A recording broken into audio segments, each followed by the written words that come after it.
Seja bem-vindo, seja bem-vinda a mais um episódio do Pod na Fé. Eu sou a Mari Nascimento e esse podcast aqui nós temos um propósito, um objetivo de falar sobre espiritualidade, falar sobre fé e assuntos que permeiam aí esse universo. E hoje eu estou aqui com duas figuras que desde criança, tá, gente? Ó, vou revelar a idade de vocês, hein? Não sei se isso é bom. Estou aqui com o Alexandre e com o Zé Carlos. Bem-vindos.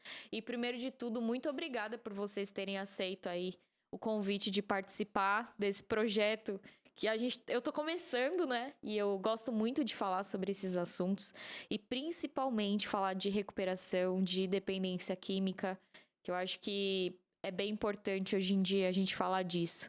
Bem-vindos. Mari, obrigado pelo convite, é um prazer rever você. Quanto tempo a gente não se via, mas parece que foi ontem, né? Boas Verdade. Amizades. A carinha que bom. Continua mesmo. Carinha continua. Ganhei o dia, gente. Carinha continua mesmo. Parece que foi ontem que eu te encontrei. Um prazer estar com você aqui. Vamos ver se a gente consegue colaborar hoje com o programa. Sim. E aí, Zé, como é que você está? Por onde andas? Continuamos na mesma balada, né? A gente vai criando hábitos, o cérebro cria hábitos, a mente cria hábitos, né? E estamos num caminho bom aí, desde que eu parei de beber, usar droga, né? Sim. Estou aqui com meu companheiro já há 25 anos, Olha né? só. Me suportando, não sei como ele aguenta. A recíproca é verdadeira. E pegando esse gancho, eu queria que vocês contem aqui pro pessoal, pra gente. Bom, a gente tem que apresentar vocês para quem não conhece, né? Vocês trabalham aí com projetos sobre recuperação. Vocês têm projetos valiosos, né? Quantas pessoas vocês já ajudaram aí nessa trajetória de vocês, né?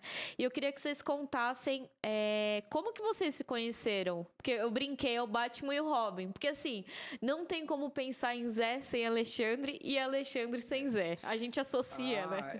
Eu e o José, nós fundamentamos, né, uma amizade, acho que dá para dizer assim, sempre no trabalho, né? Nós nos conhecemos trabalhando e mantemos amizade trabalhando, criando, né? Eu trabalhava na época no Bezerra de Menezes, um hospital referência em São Bernardo no Campo, em saúde mental e dependência química. E o José estava iniciando o programa na Rede Boa Nova de Rádio, né? Que é o programa Recuperação. Legal. E ele me convidou para participar do programa e a partir dessa participação nós fomos desenvolvendo uma amizade de lá para cá. Quanta coisa a gente já fez, né?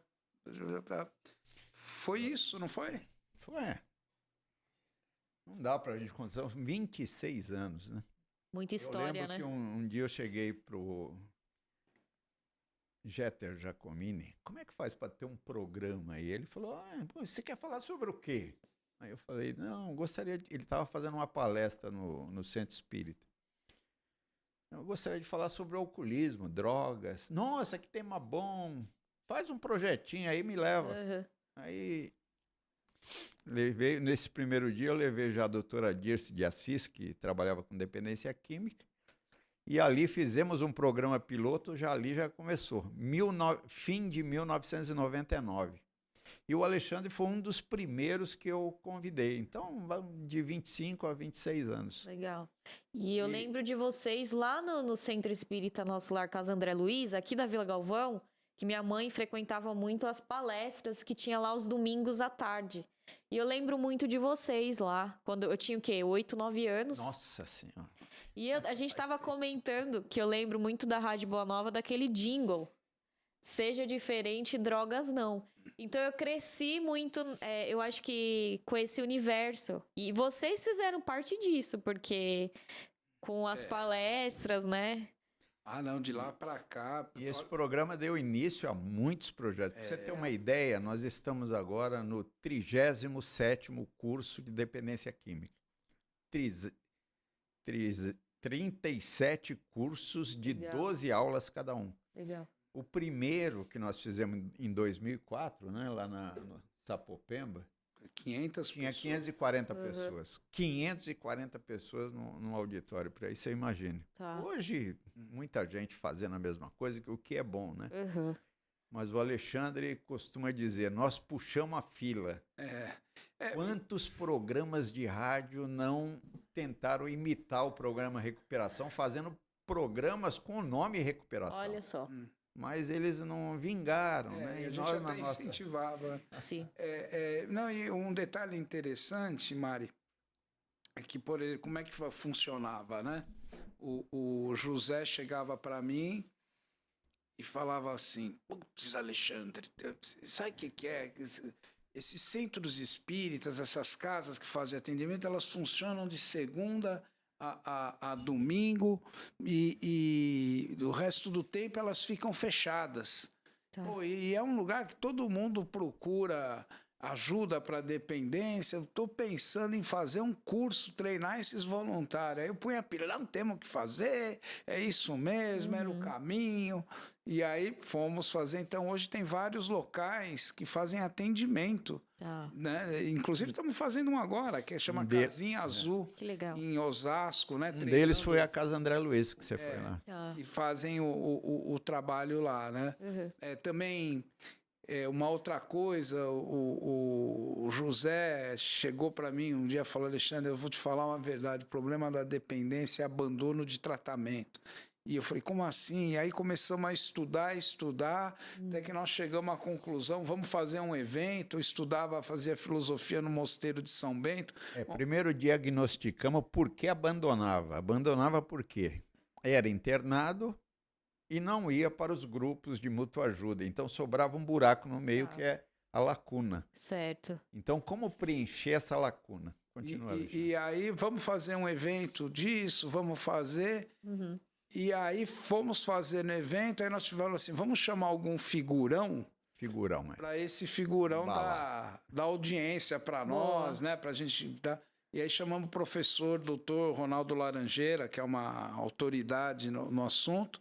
Ele falou assim, eu não só vou participar, como eu quero trazer alguém dos Estados Unidos para vocês conhecerem. E aí o evento passou a ser internacional. Olha só. E aí ele trouxe o Ben Bass, que é um ex-presidiário de El Paso, no Texas, que estava trabalhando com a Casa Branca já nesse movimento recuperação, em inglês recovery, né? Ele se recuperou e desenvolveu esse projeto de combate ao preconceito, estigma, discriminação, e tem toda uma ciência por detrás disso. E ele era o presidente do Faces e Vozes. Naquela época, sim, né? E quando acabou o evento, o Laranjeira falou, vocês têm mais uma semana com ele aqui no Brasil para vocês se acertarem. E aí nós batalhando, chamando o tradutor, né?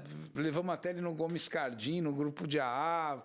E aí nós fundamos aqui no Brasil esse movimento, né? O Faces e Vozes da Recuperação no Brasil, que hoje está começando, depois de 10 anos, né? Já tem 3 simpósios internacionais, as associações científicas são apoiadores, enfim. Uma sede. Tá. Tem uma sede. Tem tá. livros traduzidos, né? traduzimos livros. Tá. Isso, pegamos direitos autorais dos Estados Unidos, então é um movimento que está caminhando em vento e popa. Aí. E olha só que bacana, né? Esses cursos que vocês ministram para orientar as pessoas.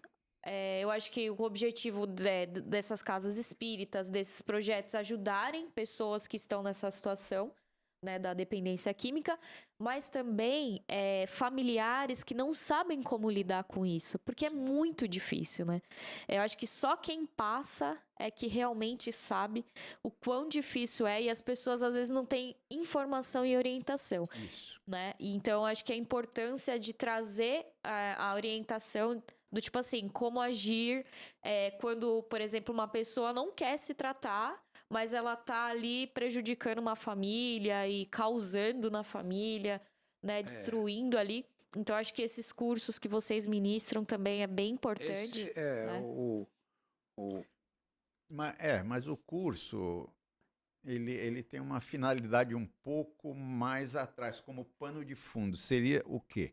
você falou que a família está sofrendo, né? Sim. Então, vem as informações a respeito de dependência química, a pessoa interpreta, faz uma interpretação errônea do que seja dependência química, por isso ela sofre. Sim. Porque ela não sabe o que está acontecendo com ele do ponto de vista neurológico e psicológico. Sim. Então, nós passamos isso, não como lidar, como ela lidar com ela e com os pensamentos e crenças distorcidas que ela tem a respeito da dependência química. Certo. Então, ela vai sofrer menos e vai ajudar com mais capacidade, Sim. porque ela sabe o que ele tem agora, que é uma doença cerebral.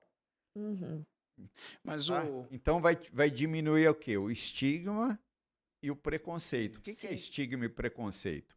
O estereótipo que eu tenho do dependente químico, que é safado, não tem moral, não tem força de vontade. Vagabundo, né? Não tem força de vontade. Se ele quisesse, ele faria e coisas assim.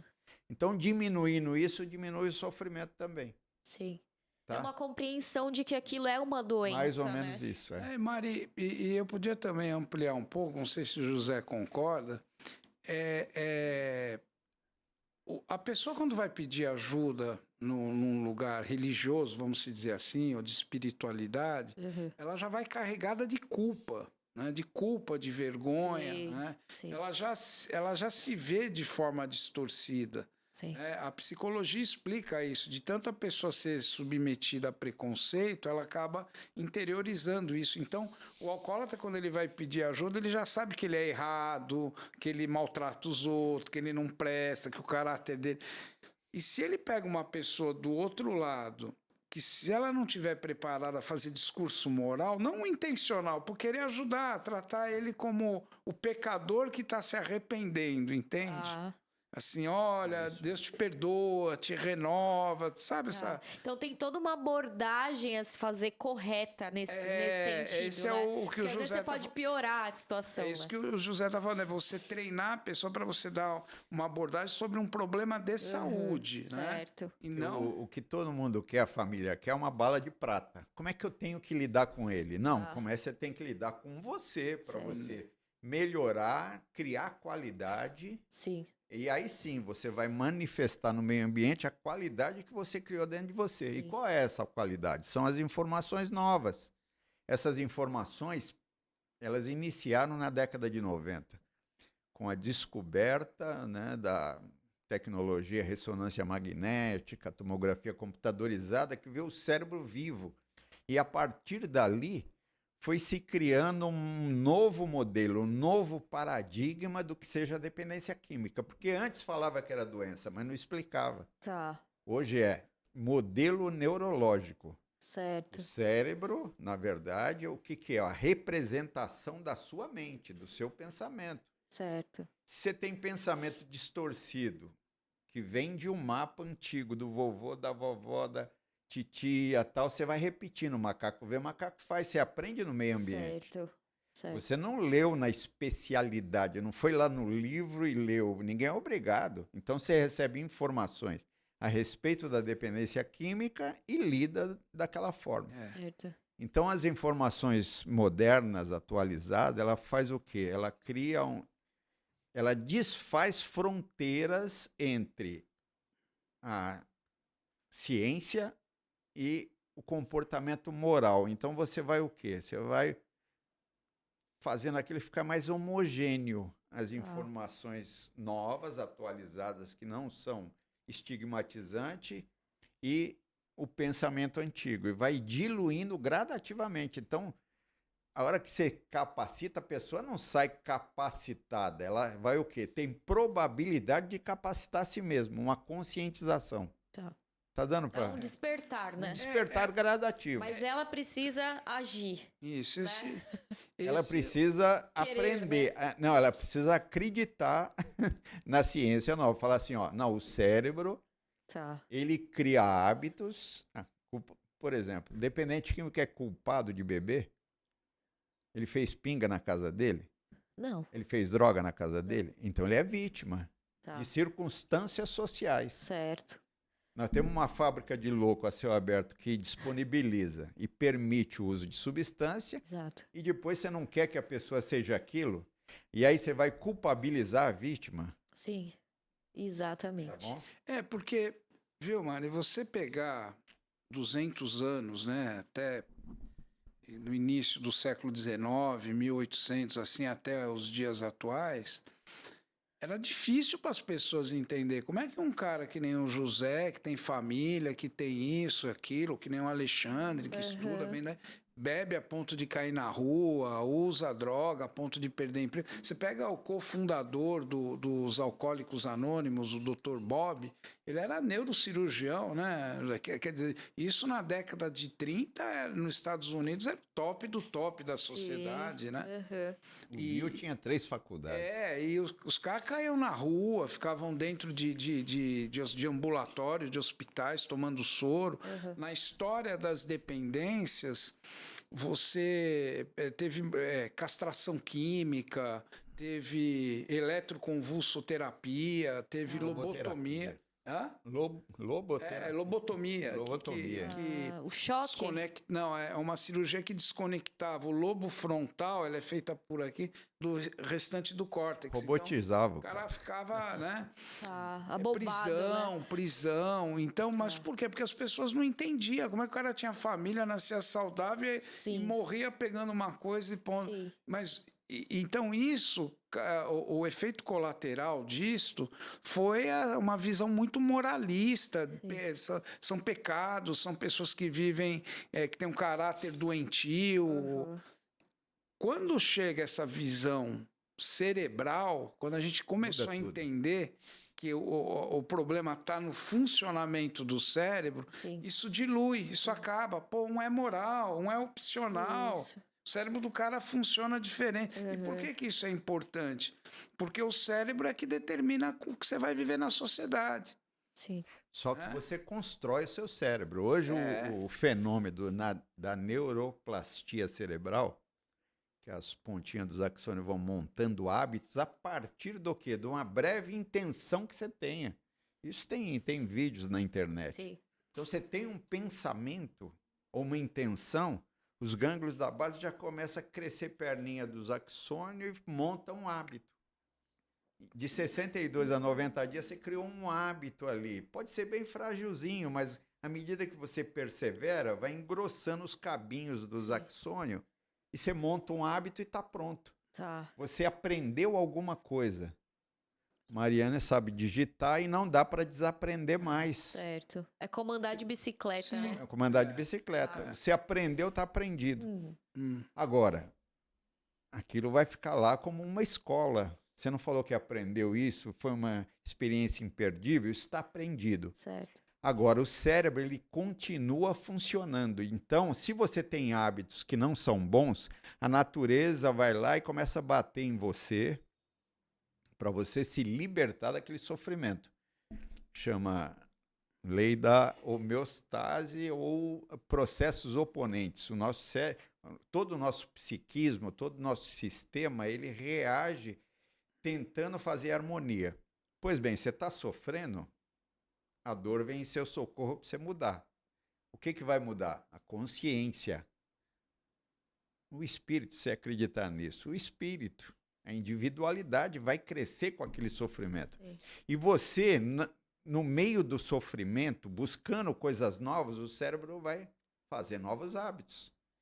Então, você não deixa de ser dependente, não desaprende a andar de bicicleta, mas você reconstrói um cérebro novo. Certo. O cérebro pode ser esculpido até o fim da vida, até 90 anos. Ele está ali vivo. Ele está pronto para aprender o meio ambiente. Sim. E você precisa de estímulo. Que estímulo? Por sua própria volição, arbítrio próprio, e também por meio da dor, ou com outros seres humanos. Você vai aprender. A vida de relação. A vida de relação. E aí, trazendo para essa tua pergunta inicial, qual que tem sido sempre o objetivo meu e do José? Trazer essas pessoas para esse lado mais científico. Por quê? Porque quando você transforma isso em abordagem, né, em práticas,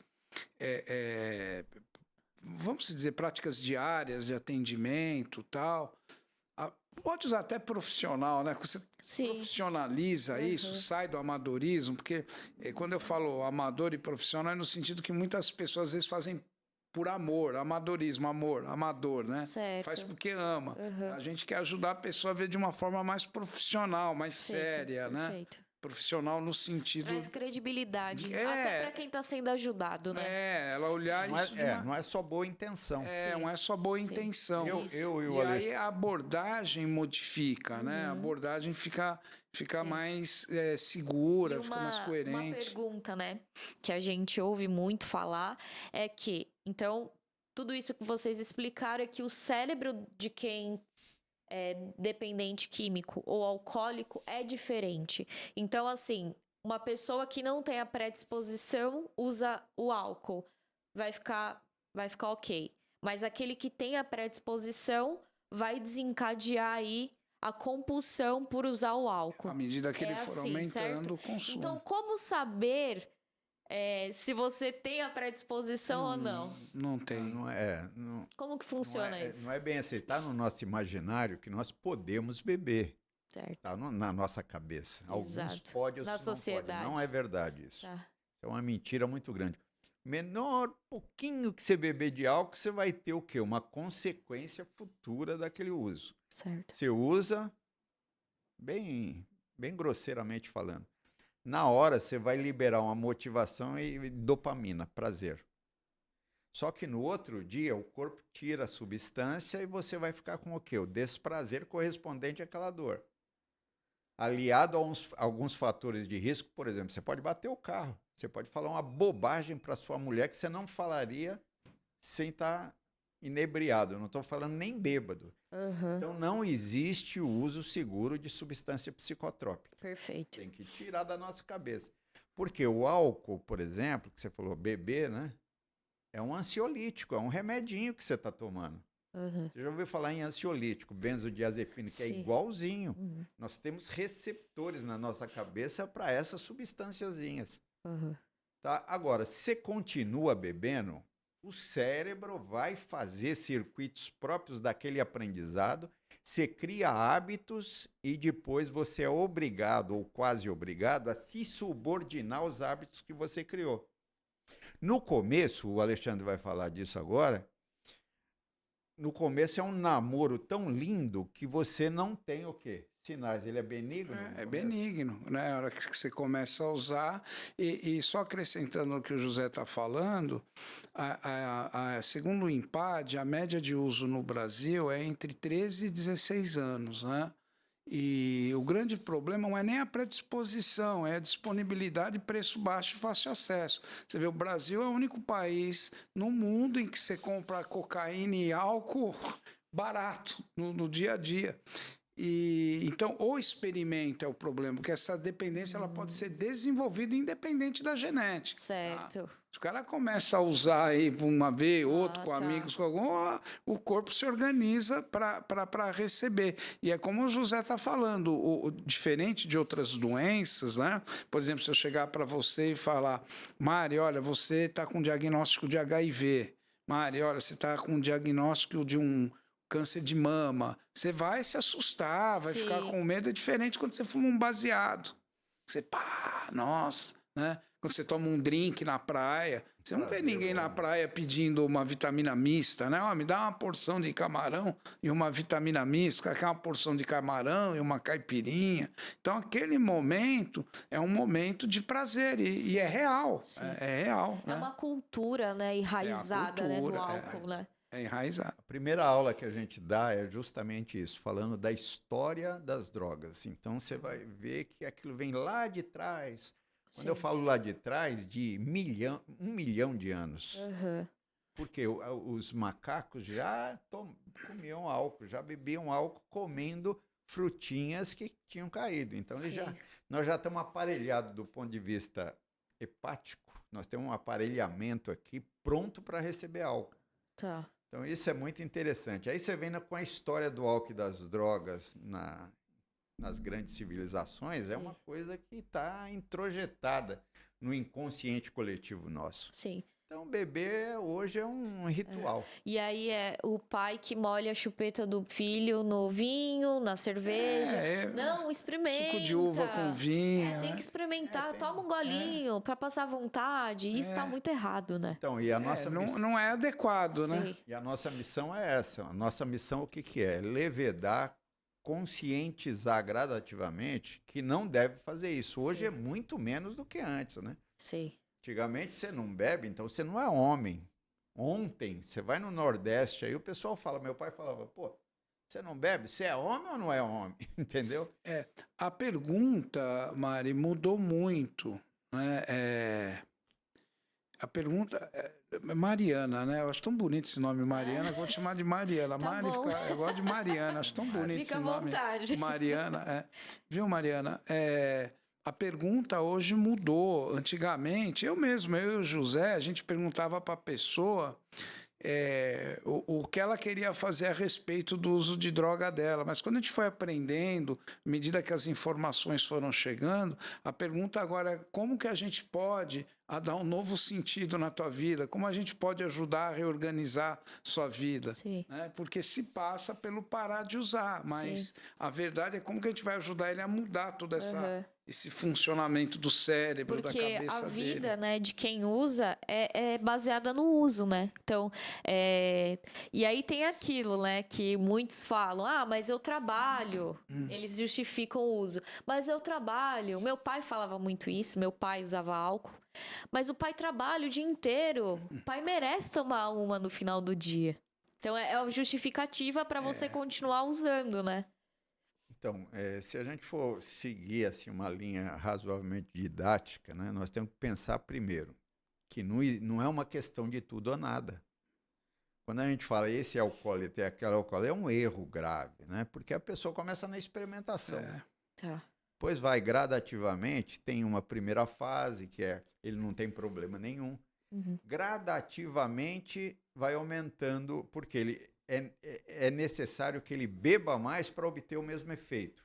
Então, o alcoolismo ele é progressivo. O corpo, o cérebro vai se adaptando à substância e para ele ter o mesmo efeito que ele queria, ele precisa beber mais e ficar mais tempo dentro do boteco. Certo. Tá, vamos dizer que ele se tornou dependente. Tá. Se tornou dependente, mesmo assim, tem o leve, o moderado e o grave. Porque a coisa pode piorar. E esse galopar da dependência vai depender muito do psiquismo e do corpo da pessoa. Temos que vão mais rápido, não é a quantidade, não. Tem gente que bebe bastante e demora para ter problemas maiores. E o problema, ele não é só físico e psicológico. Por quê? Nós não somos filhos de chocadeira, eu vivo dentro de uma casa. E aí, esse cara, né, ele vai criar hábitos de boteco e pensamentos, porque quando ele está bêbado, entra no pavilhão auditivo, bigorna, martelo, ciranda de impulso, guarda lá no hipocampo e depois distribui informações distorcidas. Por quê? Estou bêbado, como é que eu vou guardar informações? E o meu pensamento também é guardado. Então, eu tenho crenças distorcidas a respeito da realidade que a gente chama de mente alcoólica ou mente do dependente. Certo. Ele age dependendo dos pensamentos dele. Muito louco isso, né? Então, é um cara que tá louco, ele não entende. Quando você vai falar com ele, ele criou um monte de mecanismos de defesa do ego dele. Ego quer dizer o quê? Eu. Em latim é eu, o eu.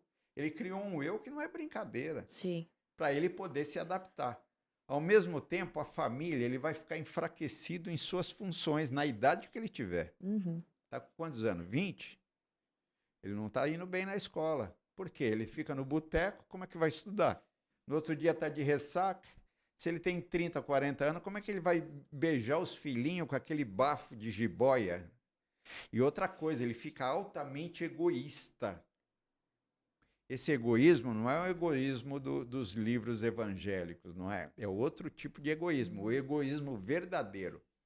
Porque o egoísmo é uma coisa boa. A gente pensa que não é. É você cuidar de você. Quando eu bebo, o meu corpo ele está em hiperatividade, o meu cérebro está me culpando com arrependimento, culpa, por que eu estou fazendo isso e tal. Tá. Então ele é obrigado a pensar em si mesmo. Então se ele tivesse uma aura, a aura vai fechar. Tá. E ele vai entrar numa crise. Ele olha para o espelho, meu Deus, o que eu estou fazendo? Preciso parar com isso, preciso, mas o corpo está precisando da substância. O cérebro tá pedindo mais prazer. Quem está pedindo é o cérebro, não. É ele mesmo está pedindo o álcool para quê? Para regular a homeostase. Entendi. Mas o eu dele, espiritual, está dizendo assim, não faça isso. Tá. Então ele tem duas É um conflito, vontades, né?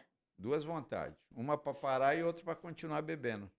E no geral, quem ganha no começo é a que precisa beber. São 100 trilhões de células. Deve ser muito forte, né? Forte, Muito dá forte. fissura, dá diarreia. Tá. A pessoa tem diarreia, tem caganeira a hora que ela pensa na substância e na biqueira.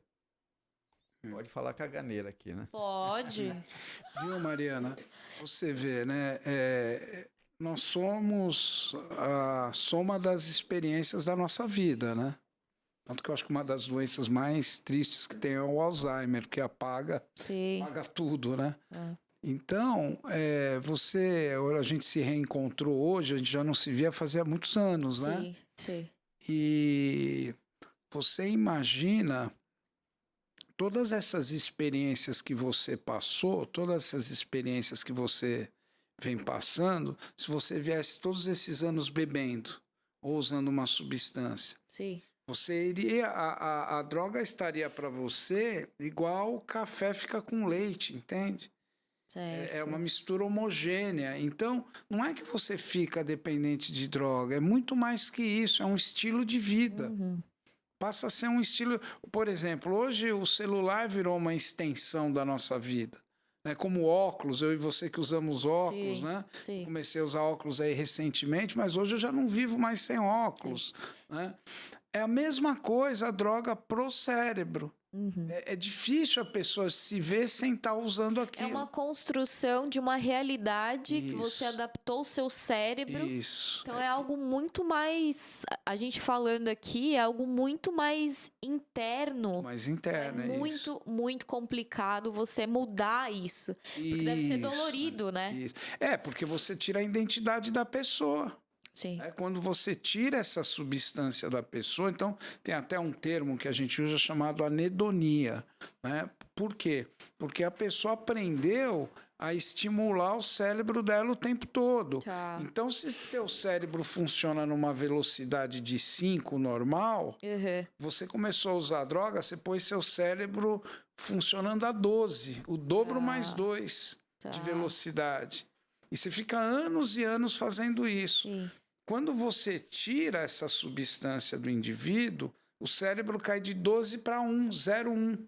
Tá. Então o indivíduo perde toda a graça. É um termo que se usa chamado anedonia, né, José? Assim, perdeu o estímulo e aí você fala pro cara, vamos para uma festa?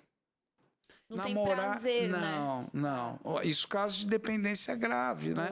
Ele perde o prazer, a vida fica em preto e branco. Tá. A recuperação, ela surge justamente para auxiliar o indivíduo a dar um brilho na vida novamente. Tanto que recuperação não tem nada a ver com parar de usar droga. Ela tem mais a ver com a pessoa assumir a vida e voltar a ser feliz.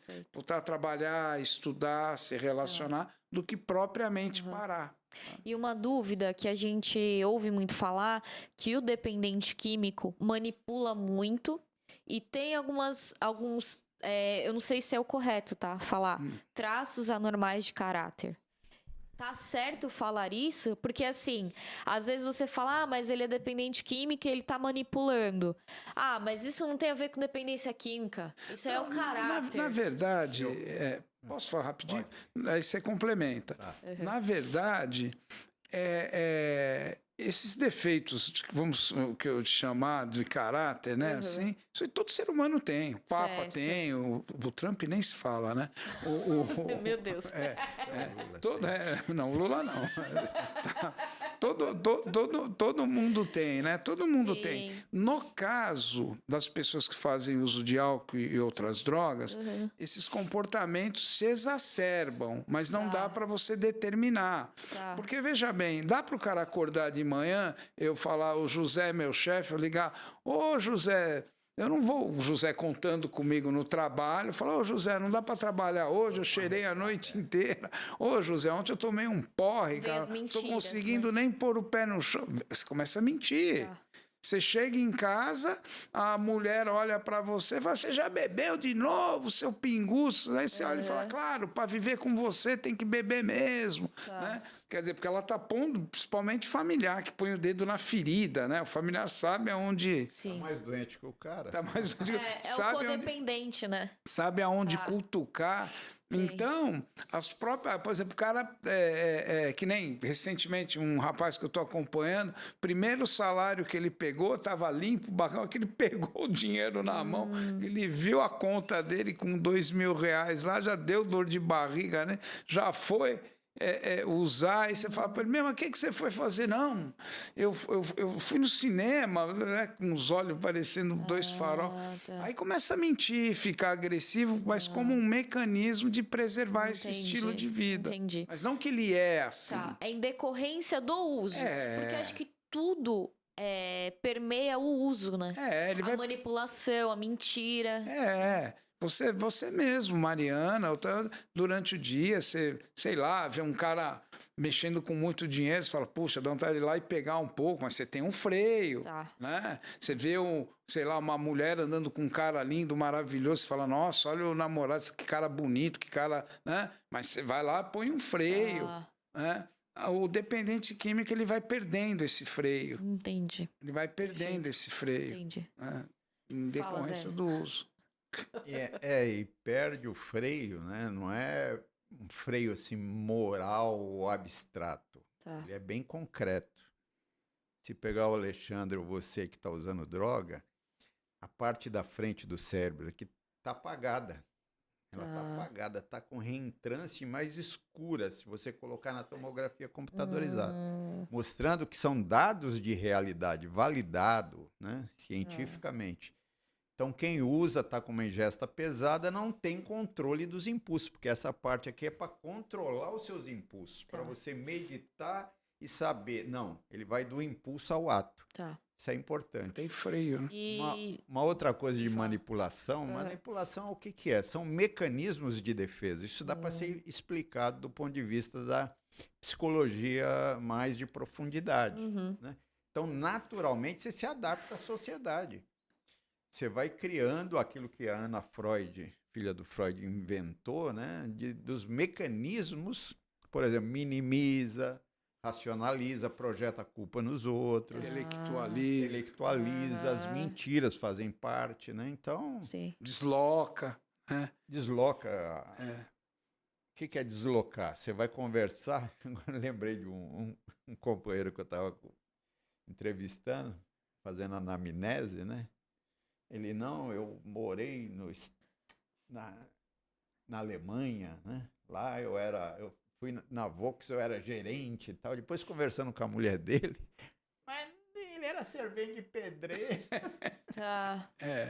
Então, é uma outra realidade que você falou, né? Eu falo assim pra você, Mariana, você tá bebendo muito. Você fala, nossa, eu tô, mas você precisa ver meu primo. Deslocou. Sim. Uma outra coisa, um assunto que também acho que seria bom a gente falar aqui, uma pessoa para de beber ou para de usar droga, internada, né? Quando ela para, o Alexandre falou um pouco disso. Tem nome para isso. Ele para, ele tem outra doença. Se ele está usando, ele tem o quê? A TUS, transtorno por uso de substância. Certo. Que é uma síndrome médica, um conjunto de sinais e de sintomas, né? Sinais, o que é? Você olha para o cara, se ele estiver meio inchadinho, e sintomas, você tem que perguntar para ele o que ele está sentindo.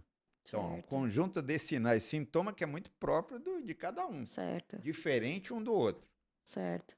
Então, ele tem o quê? Uma doença quando está usando. Parou, ele tem outra. Qual que é? Síndrome de abstinência aguda, que na cocaína vai até 15 dias, mais ou menos. E depois a síndrome de abstinência demorada. Tá. Nessa demorada, 3 meses, 6 meses, a grande maioria recai. Porque ele tem tristeza, falta de prazer. O cérebro dele não consegue mais fazer prazer. Tá.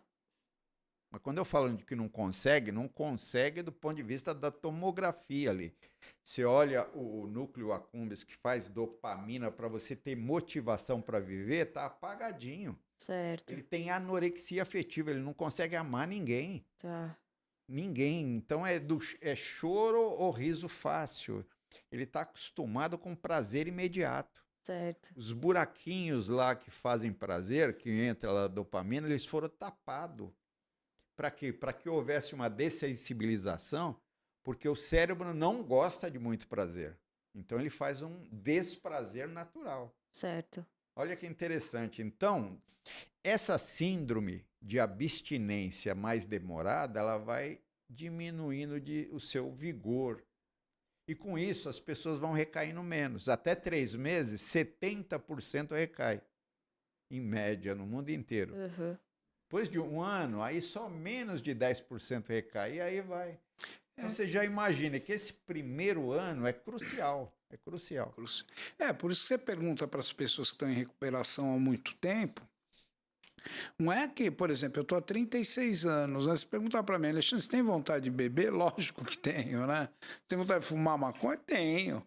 Mas eu não troco minha vida do jeito que está hoje para voltar lá para trás. Certo. Seria diferente se eu tivesse vontade de tomar leite, né? Então, o que o José explicou agora é que depois de 1 ano, a pessoa voltou a ter novos prazeres, ele já sabe que não vai jogar isso pro alto para voltar lá para trás. Tá. Ele já está desenvolvendo. Tanto que, do ponto de vista técnico-científico, se dá uma alta para uma pessoa em recuperação em 5 anos. Porque aí essa pessoa pode enfrentar um luto, sair de trabalho, terminar um relacionamento, né? Uhum. Ter situações assim de altíssimo estresse, desgaste e ter a certeza que não vai usar. Né? Não vai usar. Ele desenvolveu, eu não sei se ainda usam essa palavra estofo. Estofo, que estofo é... acumular coisa. A gente fala, vou pôr estofo na almofada, é o recheio. E aí tem recheio emocional, né? Ele tem estofo emocional. E como que foi o processo de recuperação de vocês? Como que foi vocês chegaram ao fundo do poço, que o pessoal fala, né? Como que foi o seu processo de recuperação? O meu, eu posso te dizer que minha vontade de viver foi maior que minha vontade de morrer. Essa é a real, né? Eu cheguei aos 25 anos, eu usava muita droga injetável, anfetamina. Eu destilava na época e também tomava bola, que a gente falava na época, né? Hoje não usa mais, muito remédio. Tá. E aí meus irmãos começaram a morrer de HIV por causa de droga injetável. Tá. Eu falei, eu vou parar de usar droga injetável, só vou beber agora. Nossa, aí foi... Eu tomava 3 porres por dia, sabe? Eu acordava às 6 da manhã, bebia assim até umas 9, aí eu caía, acordava umas 2 da tarde, bebia de novo, aí caía umas 6 horas, acordava 9 horas, bebia de novo, aí caía 11h30, meia-noite, e foi assim até que eu comecei a convulsionar. Tá. Comecei a convulsionar e dentro de ônibus, na casa dos outros, dentro de cinema... E comecei a ouvir vozes, né? Eu tinha um quadro em casa de uma mulher andando numa estradinha, o quadro começou a dar tchau para mim. Eu olhava pro quadro, o quadro dava tchau. Aí eu falei, tô ficando louco, eu tô morrendo e tal. E aí já tinha tentado algumas internações, não tinha dado certo.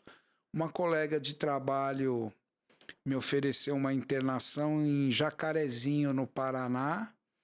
E eu estava determinado. Aí eu falei, eu vou porque eu estava vendo minha vida ir embora, né? Por isso que eu falo, minha vontade de viver foi maior que minha vontade de morrer. Uhum. E aí deu certo. Você acha que foi o fundo do poço? Com certeza. Foi o fundo do poço. Com certeza, Tá. com certeza. E aí você foi, se internou? 9 meses. 9 meses. 9 meses. Foi difícil, né? Hoje eu vejo quanto... Estou falando nos anos 90, 89, 90, né? Não tinha quase preparo, não tinha legislação, não tinha nenhuma regulamentação, então foi um período difícil, mas eu estava determinado a não voltar a usar, eu estava determinado a mudar de vida. O legal é que quando eu estava internado, eu pensava em ser o cara que eu sou hoje, sabe? Eu já projetava assim, pô, vou trabalhar com dependente. Eu também. Você também? Eu projetava, eu queria ser assim o que eu sou hoje, né? Odiava naquela época, nossa senhora. Como que foi o seu processo, Zé, de recuperação? Então, eu sou o filho mais velho de 9 irmãos, e o meu pai é alcoólatra, bebeu 48 anos. E eu sempre tive uma infância horrorosa, né? Pelo menos para mim, cheio de traumas. Meu pai me levantava puxando pela canela, me derrubava da cama. 4 horas, 5 horas da manhã para me buscar peixe descalço. Isso daí fica na minha cabeça. Eu falava, o mundo é um inferno. É um inferno. E aí, quando eu tinha lá 15 anos, mais ou menos, eu vendia na feira as coisas, desde molequinho. Eu vendia, fazia carreta e tal. Porque tinha que pagar a diária em casa, senão não comia. Pra você ter uma ideia. Lá para os 15 anos, mais ou menos, arrumamos uma mercadoria, que eram uns cortadores de legumes, batatinha, pepino, cebola, tomate, ovos cozidos. E eu, tímido, tinha muito medo do meu pai, odiava ele, mas tinha que fazer esse trabalho. E aí entrou o álcool e depois entrou as drogas, que são as anfetaminas, que aí me liberou. Quando eu comecei a usar anfetamina, eu já não tinha mais vergonha. Você fala, eu vejo isso assim tão claro. Não tinha mais vergonha, coisa que eu era tímido, inadequado socialmente. Quando eu comecei a tomar as bolas junto com álcool, nossa senhora. Mas eu já tinha uma noção que aquilo era errado. Eu comprava em farmácia, né? Legal, o álcool também é legal.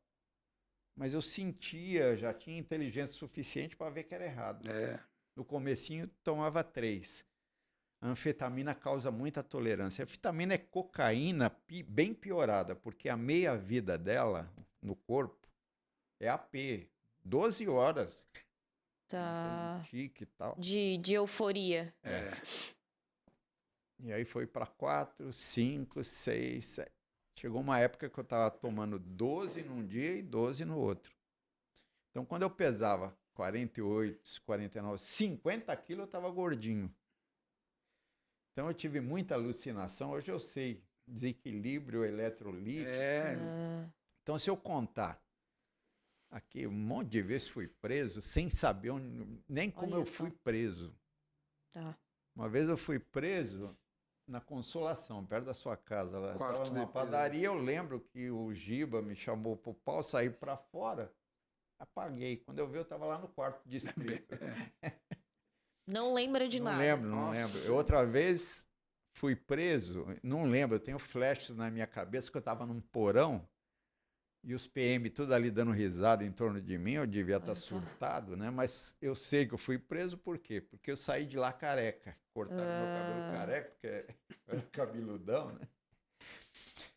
Então, aí a coisa foi indo, alucinação, delírio.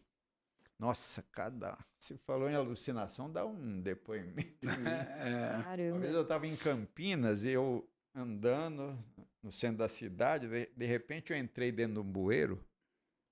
Caiu? Bueiro. Não. Você se enfiou lá? Alucinação. Tá. Saí lá do outro lado, no sol, e continuei andando. Mas eu entrei aqui no... Uma vez eu estava em Limeira, no centro de Limeira, andando, daqui a pouco uma mulher me batendo. Não sei o que eu fiz pra ela. Entendeu? Então, cheguei nessa... Nossa, vai falando assim, a gente vai lembrando. Abri um alçapão. Daí ficou muito marcado, porque demorou muito tempo. Abri um alçapão e começou a descer demônio de lá de... Com um e tal, e a luz estava escura, mas eu enxergava todo mundo, entendeu? E eu não podia sair da cama, cara. Terrível. E aí, até que chegou um determinado momento, veio uma coisa maravilhosa que eu fiquei 9 dias preso no 1º distrito. Aí eu tive um despertar ali. Porque do lado da minha sacola tinha ralacalo, abobrinha, né, que eu tinha que fazer a propaganda ali. Tinha um livro espírita e do outro lado tinha droga. Porque eu ficava no bar lendo o livro espírita, fumando Arizona, Arizona, tomando. Meu Deus. E ainda ensinava o Giba. Quem Eu leu falava, esse quando nós livro, morrer, Zé? quando nós vamos morrer, nós vamos tudo. Meu pai, minha mãe era espírita, tinha um monte de livro lá, eu pegava lá e ia lendo. E aí eu fui preso, o delegado era espírita. 9 dias depois, ele me eu saí e tal, ele falou, você é espírita ou é drogado? Eu sou espírita. O que estava fazendo esse livro Missionário da Luz? E eu ali... Quando eu saí dali, peguei a minha sacola, andei um pouquinho, joguei lá no Rio Tamanduateí para mudar de vida. Eu queria mudar de vida. Tá. Mas de querer mudar, nossa senhora. É uma trajetória. Demorou. É uma trajetória. Tentava de todas as formas. Um dia eu entrei, eu achei que o espiritismo ia me salvar. Eu fui no Centro Espírita Bezerra de Menezes ali na Penha. De dia eu estava bêbado. Eu que nunca mais ia beber, estava bêbado. Entrei. A Tereza estava fazendo uma palestra, eram umas 2 horas da tarde. Aí eu estou ali bêbado, eu comecei na minha imaginação, não, eu estou vendo em torno dela uma aura tal, daqui a pouquinho eu... Dormiu. Dormi. Era imagina um cinema. Uhum. Ninguém me viu ali, todo mundo foi embora, trancaram. Você ficou lá trancado? Fiquei lá dentro. E aí? E meu pensamento era assim, nem os espíritos querem eu.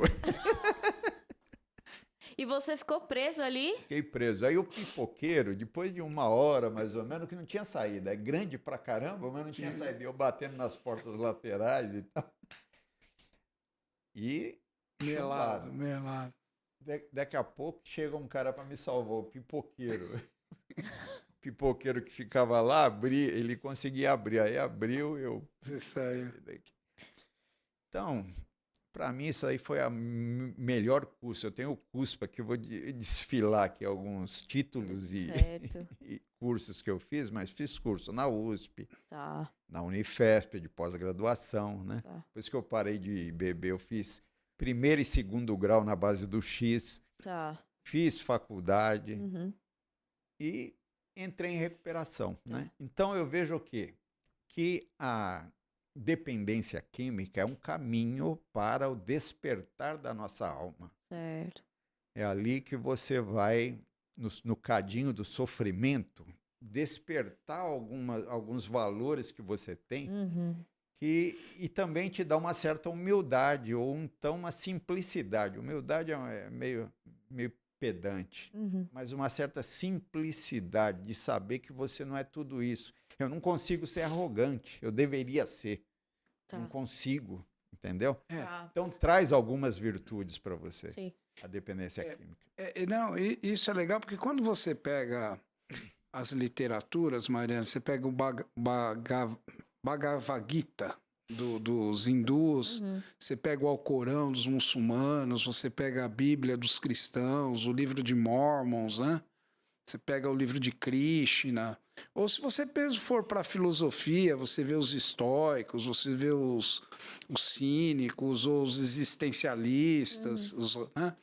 Todos eles falam de uma forma de você transformar as dificuldades em um modo de vida. Todos eles têm uma transformação, uma ideia de como transformar e de como deixar a vida mais equilibrada. É o objetivo dos pensadores, o objetivo dos religiosos, cada um querendo achar um caminho, mas para a pessoa crescer humanamente. Para nós, eu vou falar por mim, tá em recuperação é esse preço que a gente tem que pagar. A gente tem que ser melhor. Sim. É um processo constante de autoaperfeiçoamento, porque eu não estou falando isso do ponto de vista espiritual, nada, porque a minha busca hoje é por ter equilíbrio, por ter homeostase, por viver bem. Porque eu tenho uma sensibilidade muito alta ao estresse. Estresse na dependência química é um veneno. É um veneno muito grande.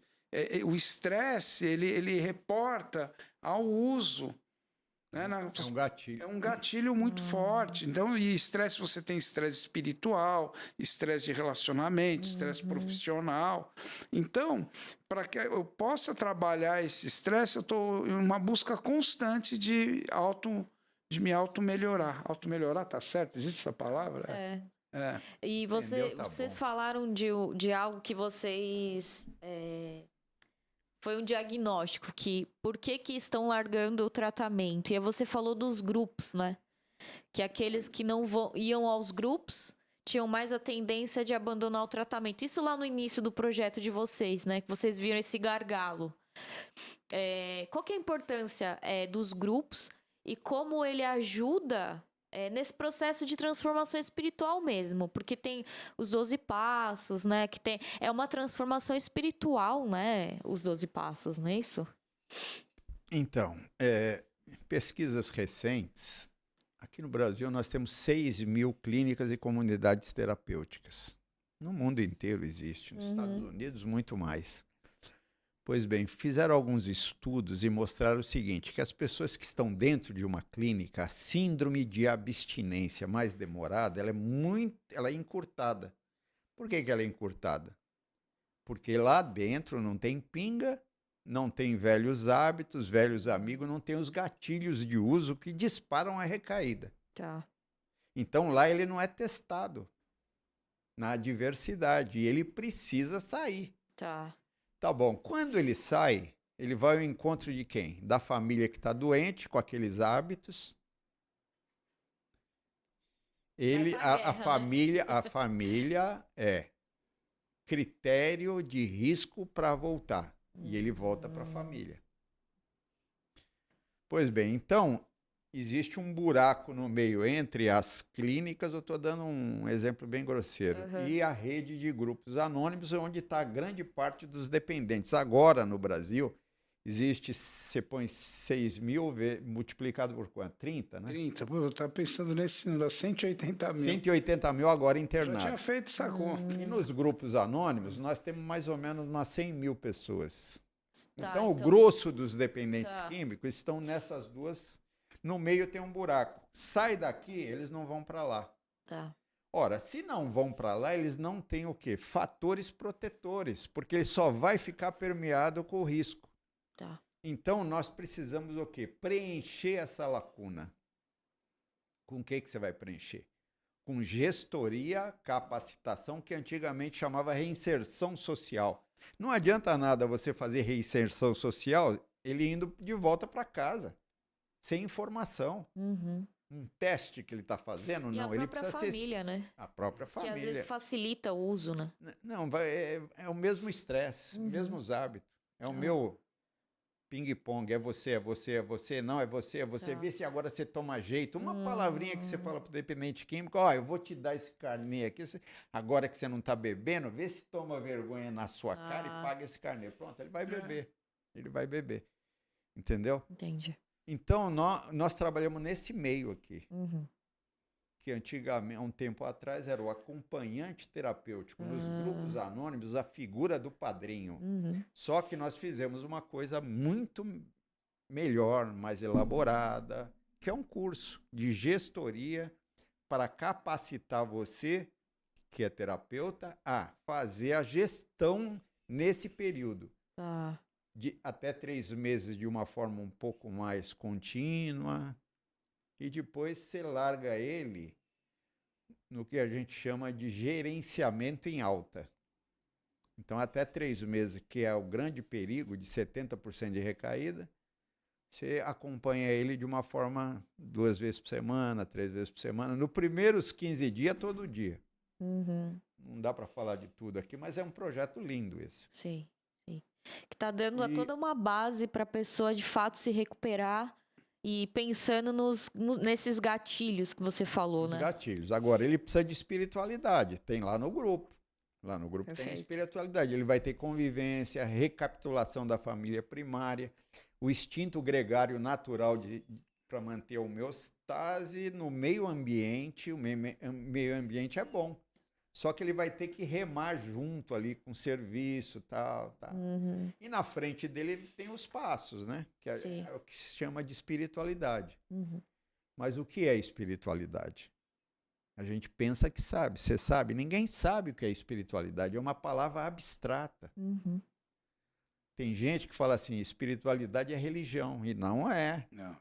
Tá cheio de gente, cheio de religião e não tem espiritualidade. Exatamente. Tem gente que não tem espiritualidade e tem... Ou não tem religião e tem espiritualidade. Exatamente.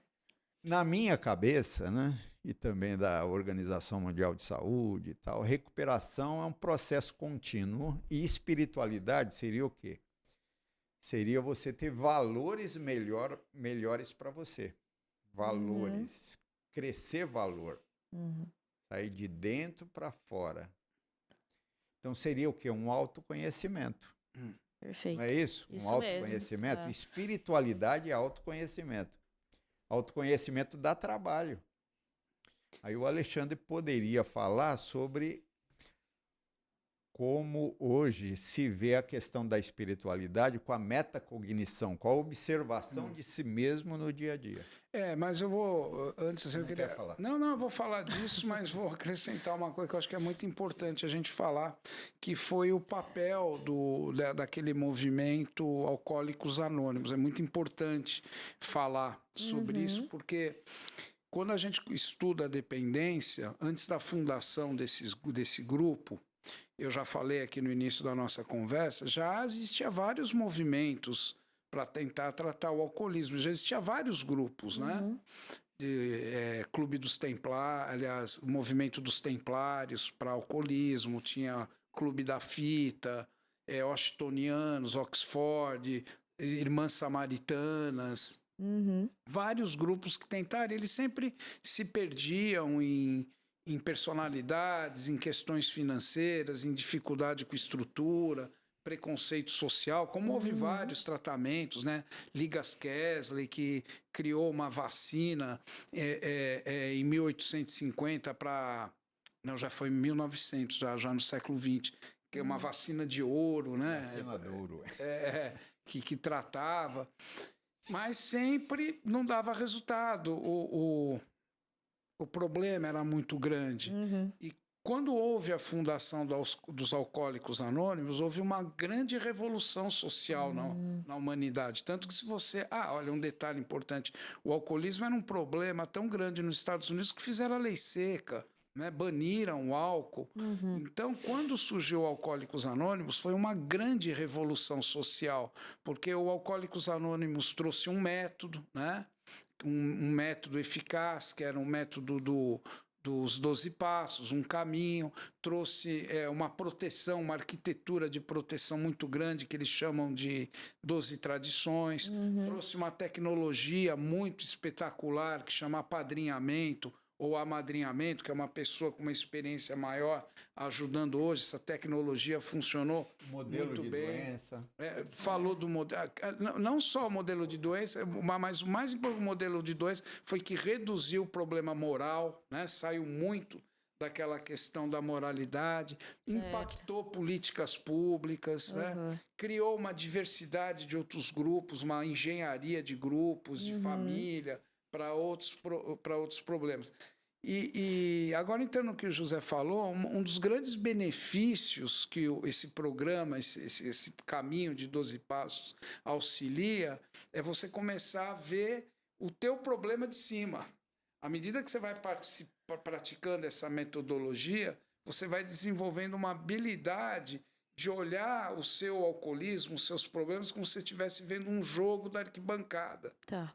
Você passa a desenvolver o que a gente chama hoje de metacognição. Então é muito comum, eu e o José, outras pessoas que a gente conversa em recuperação, a gente falar dos nossos problemas como espectador, mas não por arrogância, não como prepotência, como uma maneira de se autoconhecer mesmo, né? A própria prática do grupo proporciona isso. Legal. A empatia, né? É uma transformação pessoal muito grande, né? Muito grande, que passa por essa palavra que hoje está sendo muito usada, metacognição, que, ou seja, você aprender a olhar o seu pensamento, né? É olhar olhar o seu pensamento. Saber né? ligar e desligar. Sim. E aí vocês falaram, né, que é você reeducar o seu cérebro, E né? você vai Com reeducando novos com hábitos, novos né? hábitos. E é como o pessoal, hoje em dia tem muito pessoal que corre, né? E aí o pessoal fala, você tem que treinar o seu cérebro quando você tá lá correndo, quando você não aguenta mais, você tem que... Vai treinando o cérebro que você consegue. Consegue. E aí na próxima você já vai conseguir mais um pouco. É um treinamento, né? Uma treinamento. mudança E olha que eu de sei que eu hábito, corri né? 3 maratonas, então Olha só. eu sei como Então, que... acho que o processo de recuperação, ele é muito mais profundo do que as pessoas... Ó, pra você ver, na família, o meu bisavô tinha alcoolismo. E o alcoolismo dele era beber e ficar jogado na sarjeta. Só que ninguém tinha esse conhecimento pra sim. tratar naquela época. E depois se teve na família também outros casos e que também não sabiam lidar com aquilo. Então, muitas vezes se ouvia na família, é vagabundo. Olha lá o sim. vagabundo, já bebeu de novo, já tá bêbado. E aí a gente cresceu com isso. E aí, eu já fui em reunião de AA, na reunião aberta, e eu sempre gosto de falar, eu acho que todo mundo deveria ir numa reunião de AA aberta. É uma experiência muito, muito legal. Você vê de outra forma, né? Exato. Então você vê assim, é uma doença, de fato. Então é algo do cérebro, é algo físico. E aí você começa a compreender de outra maneira. Você muda totalmente a sua visão. Sua visão. E eu lembro que eu falava, né, eu cheguei pro Dr. João Lourenço e falei, doutor, é que meu pai bebe. Então eu acho que ele é um pouco alcoólatra. Aí ele riu, ele falou, não existe pouco alcoólatra, né? E aí ele me explicou, olha, isso é uma doença. E aquilo mudou tudo pra mim. Porque meu pai sempre bebeu, mas sempre trabalhou. Então ele nunca deixou de trabalhar por beber. Só que bebia. E aquilo prejudicou ele e adoeceu, né? O Dr. João fala que existe 2 fins para o dependente químico. É morte morrida ou morte matada. Ele fala muito isso, né, nas palestras dele. Então, você vai se matando, né? Então, é aquilo que vocês falaram. Quando você tá recuperando, depois você tem os outros problemas que ficaram pelo uso, né? Porque o álcool... a demência e tantas outras coisas que vocês podem falar, né, que o uso do álcool traz, né? Então, a nossa preocupação é essa. A pessoa para de beber, tudo melhora. Uhum. A parte física melhora, Tá. a cabeça melhora um pouco. Agora, você imagina uma pessoa que bebeu durante 20 anos ou 30 anos, o que ele tem guardado de hábitos, quantos circuitos, sendo cada circuito daquele um hábito que ele tenha, né? Certo. O principal dele é de ter e querer uma atração, um tropismo quase que natural para prazer imediato. Certo. Se ele não fizer a recuperação dele, recuperação o que que é? Ele mesmo, através da metacognição, observar esses pensamentos. Certo. Por quê? Nós temos 80 mil pensamentos por dia e cada pensamento tem uma emoção correspondente. A emoção dói. Por exemplo, se eu for muito sensível, lá no boteco eu aprendi a me defender de tudo, eu estou lá no meu prédio, o síndico fala uma bobagemzinha para mim, eu fico remoendo aquilo como o quê? Pensamentos recorrentes, muitas vezes de vingança ou ruminações, entendeu? Eu preciso mudar isso. Isso se dá bem com alívio.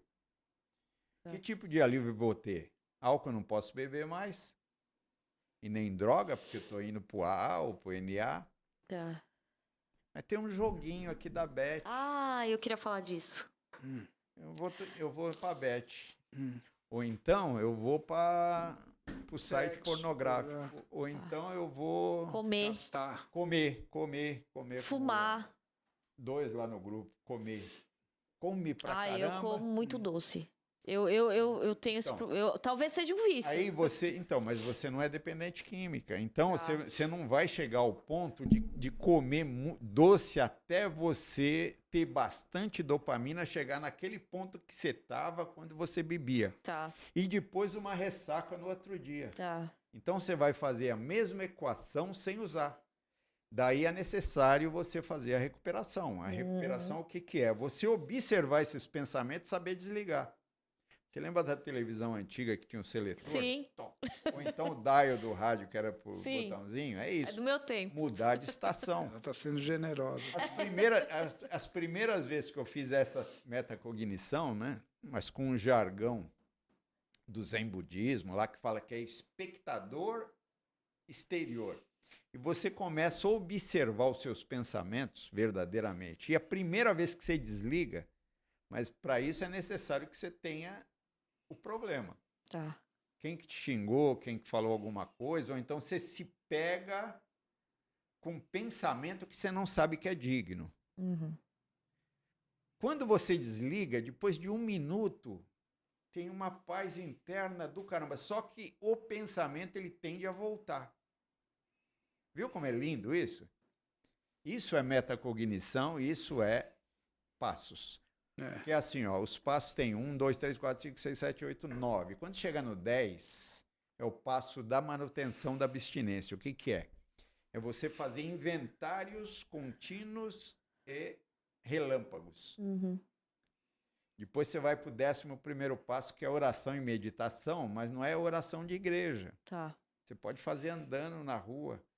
Você olha-se como ser do mundo, entendeu? Uhum. Então você começa a ter o quê? Psicodélico. Você começa a ter uma expansão da sua mente, Sim. quase que naturalmente. Sim. E esse crescimento, ele não você não tem como anotar ele, mas você começa a sentir isso. Tá. Tá dando para... Sim. É Eu vou isso. fazer uma outra pergunta. Pode ser que eu tenha uma certa ignorância no que eu vou falar. Mas, por exemplo, pegando assim celebridades e cantores que têm a dependência química, por exemplo, o Raul. Você pega essas pessoas, elas têm uma sensibilidade muito grande. E não só a sensibilidade, mas uma inteligência também. Tem alguma coisa a ver? Dessas pessoas ser tão inteligentes e sensíveis e aí tenderem ao uso das drogas? Não necessariamente, Não porque necessariamente. a pessoa ela pode ter os mesmos insights, as mesmas Você deve, criação, você deve da ter inteligência. as mesmas coisas sem a droga. Que naquele momento ele produziu. O que eu estou querendo dizer E a assim, inteligência aparece a droga mais não também, deu no essa famoso. habilidade para ele já tem essa habilidade. Tá, Entende? tá. Porque cada um, a gente costuma brincar, quando trabalhava com o Dr. João Lourenço lá no Bezerra, na psiquiatria, a gente fala, cada louco surta com aquilo que tem, né? Tá. Por exemplo, eu se for surtar, vou surtar com Palmeiras, com Faces e Vozes, José com São Paulo, com a vida dele. Cada um surta com aquilo que tem. Então, esses artistas, essas pessoas, eles já têm aquele talento Tá. inato. Tá. Só que ele poderia ter desenvolvido de uma forma mais saudável. Então não tem nada a ver uma coisa com a outra. Não, então... Não, tem, mas você não consegue nominar ou então distinguir ou fazer anamnese, porque Tá. ela só acontece depois a pessoa sabe. Igual o Bill, por exemplo, fundador de Alcoólicos Anônimos. Ele era um sensitivo. O que é um sensitivo? Uma pessoa que recebia espíritos. Capítulo 16 do livro Levar Adiante mostra lá. Então ele fazia, junto com a esposa dele, sessões espíritas na casa dele e tal. Então, as pessoas que têm mais sensibilidade, né? Se você acreditar na vida após a morte, essas coisas, existe uma relação de você filtrar determinados tipos de pensamento. E isso de forma rápida. Tá. Rápida. Você sintoniza com determinadas faixas de onda Tá. e o dial ali fica com durepox. Você tenta sair dali, você tem um pouco mais de dificuldade. Tá. Mas é uma conjuntura tão grande de fatores de risco que não dá para você falar é isso. Você não pode falar, não, é a parte biológica, mas tem a parte... Tem. Genética, a epigenética mostra isso que você traz, genes que têm mais facilidade de você ser dependente. Tem a questão familiar, a questão social, ambiental. Se não tiver pinga no local, como é que você vai se tornar alcoólatra? Não tem como. Sim. Né? Tem a questão espiritual de você como Atma, como self. E tem também a questão da tese ou hipótese espiritista. Tá. Você sofrer influenciação, que não é obsessão. A influenciação, o que seria? Duas pessoas, uma na carne e outra também com outro tipo de matéria, Uhum. né? Querendo o mesmo objetivo. Tá. Você chama isso de obsessão ou de amizade? É uma amizade, Afinidade, uma né? afinidade. Legal, legal. A gente tá chegando ao fim aqui, mas antes eu queria que você falasse do seu curso, desse curso que vocês ministram. É uma vez por ano? Como que funciona esse curso de Quer falar, dependência química? Olha, é a primeira versão nossa online. Legal. Está sendo a primeira versão nossa online e está sendo um sucesso. Olha. Né? Nós tivemos 63 inscrições, assim, com pouquíssima divulgação. Uma semana de divulgação. Olha só, 63. muito bom. Com aderência, né, Alexandre? Isso, é o que eu ia falar. Nós temos, em média, 55 pessoas participando Uhum. em 63. Então, provavelmente, a gente vai começar a repetir pelo menos uma vez a cada 6 meses. Para a gente vai ser bem tranquilo fazer. Porque hoje o online facilitou bem, muito né? melhor. É muito legal, viu, Mariana? Tem gente da Bahia, tem gente Olha de só. Pernambuco, do Rio de Janeiro. Vai Belém. ser sempre, ou é uma vez por ano? Quem Pode quiser fazer, participar. 2 vezes por ano. Legal. Entrar em contato com a gente, Tá. comigo ou com o José. Pode entrar com você, a gente tem o nosso contato. Sim, vou deixar pode os contatos passar na legenda do Isso, vídeo. o nosso contato, a gente faz uma coisa bem simples, a gente inscreve, nós montamos um grupo no WhatsApp onde a gente faz as inscrições, Tá. cadastra a pessoa nesse grupo e lá a gente publica o link, material de apoio Legal, e tal, legal, legal. mais E fácil. conta pra mim sobre esse projeto do Dia da Dependência Química. Como que... Então, Mariana, o que acontece, né? Quando a gente fala de todos esses assuntos que nós conversamos aqui hoje, né? De metacognição, de 12 passos, da pessoa assumir a vida e ser feliz, a gente tem uma barreira muito forte, que é o preconceito, estigma e discriminação de quem faz uso de álcool e outras drogas no mundo. Né? Não é uma coisa do Brasil, é no mundo. Né? Então, você ter uma ideia, uma pessoa que tem problema com álcool e droga, ela não pode chegar para um colega de trabalho e falar, cara, tá me dando uma vontade de beber, você pode me ajudar? Não pode, porque ela vai ter problemas no trabalho. Inclusive, semana passada, o André, o do My Journey, daquele aplicativo, me ligou para ajudar uma menina que ela foi mandar uma mensagem para a madrinha dela dos grupos de mútua ajuda e mandou para o grupo de trabalho, cara. Meu Deus do céu. E agora fica todo mundo tirando sarro dela no trabalho, só por hoje, hein? Tá difícil, hein, né? Então, o preconceito, o estigma tem impedido políticas públicas, né? O desenvolvimento de moradias, enfim, uma série de consequências nefastas. E então, pessoas vanguardistas, né? Pessoas no mundo se organizaram e fundaram o Dia Mundial da Recuperação, que é dia 30 de setembro, o Recovery Day, e o Brasil esse ano foi convidado para ser um cofundador, para a gente entrar nessa... Que bacana. Nessa vibe, pra conscientização mesmo, né? Isso, né? A ideia é recuperação é dignidade, recuperação é direitos humanos e recuperação é uma realidade. Então, a cor do movimento é roxa. Nós, no dia 30, eu já tem o hub de internações de São Paulo lá, que é do governo do estado, já entrei em contato, a gente vai iluminar de roxo. Eu também fiz contato com Unidos da Vila Maria, eles vão pôr uma bateria lá para fazer uma bateria. Certo. Nós vamos soltar vídeos na internet com pessoas apoiando. Vou até te convidar, Mariana, a fazer um videozinho de 1 minuto. Eu apoio a recuperação de dependentes, eu apoio o Dia Mundial, porque a gente quer bombardear as redes sociais. E vai ser a primeira vez no Brasil. Nós vamos fundar. Olha que legal. Vocês participar, vão ganhar aí um certificado de cofundador do Dia Mundial da Recuperação. Que bacana, né? E a Muito ideia legal. é que seja todo ano, até que o objetivo final é fazer de setembro o mês da recuperação. Muito bom. Que seja um mês com simpósio, com uma série de Para atividades. se falar mais sobre o assunto, não só em setembro, né? Mas acho que para ter uma data, isso é bem legal.